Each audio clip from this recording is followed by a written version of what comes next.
স্বীকার্য করবা যে আমি ছিলাম না, ভিডিওটা করে রাখা।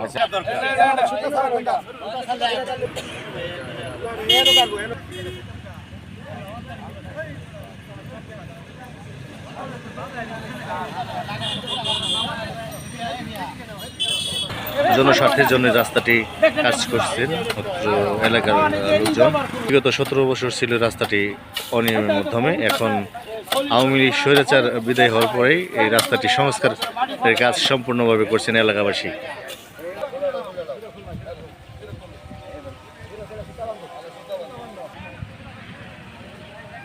রাস্তাটি সুন্দর করে ম্যাপ করছেন এবং সার্ভেয়ারদেরকে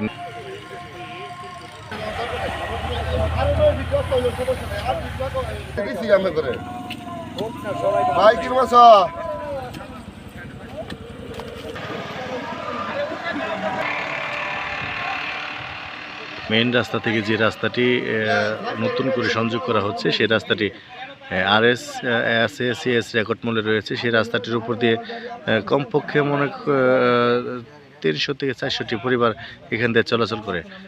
এই রাস্তাটি জনস্বার্থের জন্য কাজ করে যাচ্ছেন অত্র এলাকার লোকজন। এটি রাস্তাটি রয়েছে সরকারি হালত 18 ফিটের রাস্তা, সেখান থেকে সর্বমোট 10 ফিটের জন্য কাজ করে যাচ্ছে। সুন্দর পদক্ষেপ নিচ্ছেন।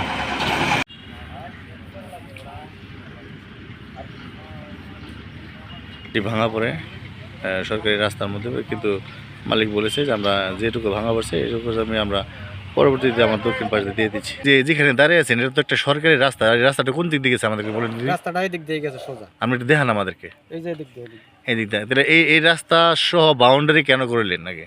এটা তো আগেই ছিল না, এটা জানাজানি ছিল না। আচ্ছা, এখন কি পদক্ষেপ নেবেন রাস্তার ব্যাপারে বলেন। মানে পদক্ষেপ নিব আমি, এটা আমার বাইস্তার কাছে বলবো, বলার পরে এটার সিদ্ধান্ত এটা আপনাকে আমি দেবো আর কি। হ্যাঁ দেবো, যদি সরকারি লোক হয়ে থাকে, সরকারি জায়গা থাকে তাহলে সরকার নিয়ে যাবে, সমস্যা কি? আমরা তো জানি সিটিতে RS পর্যন্ত 18 ফিট পর্যন্ত রাস্তা রয়েছে রেকর্ডে এবং ম্যাপ সহকারে। এটা বিষয়টা আগে জানেন না? না, এটা আমরা আগে জানি না, এখন জানতে পারছেন তো? জানতে পারতেছি। এখন এই বিষয়টা আপনি কি বলতে চান যে আমরা এই ওয়াল ভেঙে সাধারণ জনগণের চলাচলের রাস্তা দেওয়া? আমার বাইস্তা তো মালিক, আমি তো এটা মনে করেন সিকিউরিটি গার্ড, আমি তো গার্ডের পরিচয় আছি, দায়িত্বতে আছি আর কি। কারণ হ্যাঁ আমার বাইস্তা আমি ফোন দিচ্ছি, হে এবারে সচিবের চাকরি করে, সে এবার বাইরে গেছে ট্রেনিংয়ে, ঠিক আছে। বাইরের থেকে আমি কালকে ফোন দিয়েছি তার বোর কাছে, সে বলছে যে আঙ্কেল আপনি বলেন যারা আসে তাকে একটা ফোন নম্বর আমরা দিতে বলবেন, আমি তাদের সাথে কথা বলবো। ওখানে সেইটা আমি যা কথা আমার না, যা কথা আমার ভাইস্তার, আমি তো সেটা বলতে পারবো না। কারণ সেইটা যদি সে দেয় তো এটা হের দায়িত্ব, হের ব্যাপারে দিয়ে দিবে। এইটা 2000 সালেই মনে হয় হবে। এটা স্যার আমি ছিলাম না এসমকা, আমি আইসি আর ভাই 10 বছর হয়েছে। 2000 সাল থেকে রাস্তাটি আটক করে রাখছেন এই রাস্তা, এখন তো রাস্তা আপনারা ছেড়ে দিতে হবে। এটা কারণ আগে সাইডা দিতে হইবে, এটা ঠিক আছে, যদি সরকার নিয়ে যায় পাবে রাস্তা তো বলবে, সেটা তা আমি বলতে পারবো না। আমি তার আপনার দায়িত্ব বাবু কি করে, সচিবের সচিবালয় চাকরি করে বাইরে। মালিক হইলে আমার খালাতো ভাই দিচ্ছে। এ দিছে বাবার নাম, হ্যার বাপের নামটা আমি সেটা সঠিক বলতে পারবো না।